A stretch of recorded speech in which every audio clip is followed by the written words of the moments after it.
C'est l'histoire du musée des travaux publics, créé en 1939 à la suite de l'exposition internationale des arts et techniques. 350 maquettes sont présentées. En 1955, l'État décide de fermer ce musée et met en caisse la collection. Durant 5 années, une partie de celle-ci est dispersée.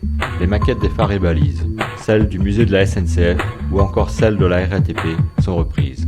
En 1965, le service de la navigation de la Seine réalise un catalogue des collections.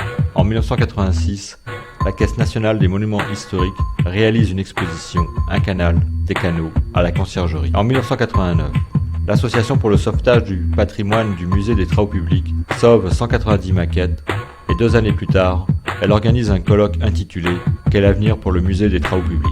et une exposition « Le musée retrouvé ». À cette occasion, diverses collectivités territoriales estiment possible de créer un nouveau musée des travaux publics. En 1997, cette association sous son nom actuel ASCOTP tente encore une fois de refaire vivre ce musée. En l'an 2000, ASCOTP démarre la réalisation d'un musée virtuel des travaux publics.